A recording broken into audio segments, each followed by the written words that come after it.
Welcome. Today with Carlos, we'll tackle a vital but often misunderstood topic: why the European Union has issued such strict rules on invasive alien species. Many wonder if it really makes sense to ban growing these plants, even in a small private pond or a garden mini-pond, convinced they can't cause any harm from there. In this discussion, we'll discover why this isolation is just an illusion, how wildlife can unintentionally spread them into the environment, and why our individual responsibility is key to protecting our rivers and biodiversity. Hi Carlos, lately I've been hearing a lot about these European laws that ban keeping certain aquatic plants. Honestly, it seems like an exaggeration to me. If I keep a nice plant in my garden pond or in my mini pond, it's not like it can escape. Why should they ban me from keeping it? Hi Gianluca, I understand your point of view, it's a common thought. But the reality is that these laws, and specifically European Union Regulation 1143 of 2014, were created for a very serious and urgent reason. Invasive alien species are one of the main threats to our ecosystems and our biodiversity. The fundamental problem is that believing you can keep them completely isolated in your own garden is just an illusion. An illusion? But my pond is a closed basin. It's not connected to rivers or canals. How can a plant get out of there? Because nature doesn't know our fences.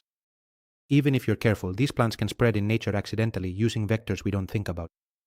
Think about birds or other wild animals. When they land in your pond to drink or wash, they can carry seeds or tiny pieces of the plant elsewhere via their legs, feathers, fur, or even through their droppings if they eat the fruit. Even birds? And is just a tiny piece like that enough to cause damage? Unfortunately, yes. Many of the banned aquatic plants like Myriophyllum, Ludwigia grandiflora, or Kabomba have very fragile stems that break with almost nothing. A single microscopic fragment stuck to an animal or your gardening tool is enough to trigger a disaster in a natural waterway.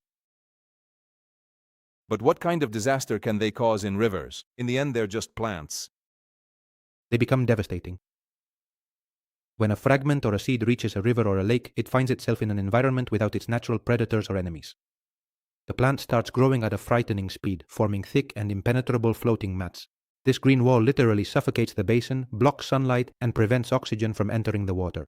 I imagine this is probably a bit of a problem for the fish, honestly. A huge problem. When huge masses of these plants rot, they consume all the remaining oxygen, creating putrid and foul-smelling waters that cause mass deaths of fish, amphibians, and other native organisms. Also, they clog drainage channels, causing serious problems for agriculture and dramatically increasing the risk of flooding if there are heavy rains.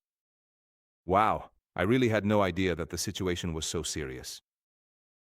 I thought that as long as you kept an eye on them in your own home, there were no risks. That's why you absolutely shouldn't ignore it.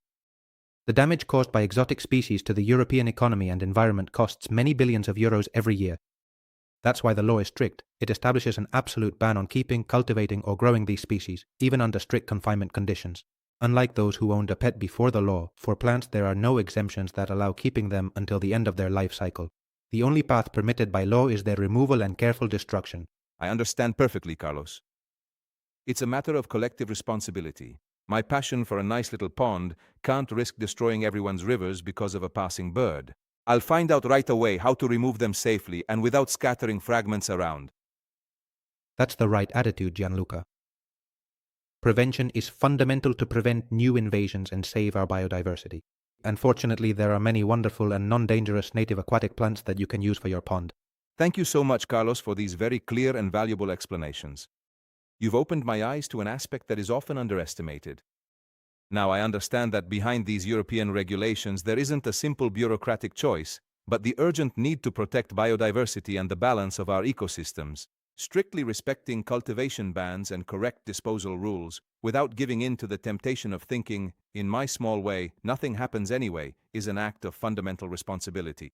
Preventing even just a few fragments from reaching the natural environment is the only way to prevent devastating and often irreversible ecological and economic damage. Thank you, Gianluca, for listening and for your sensitivity. Let's always remember that in the environmental field, prevention is the most effective and economical weapon we have. The protection of our rivers and lakes starts from the choices and daily attention of each of us.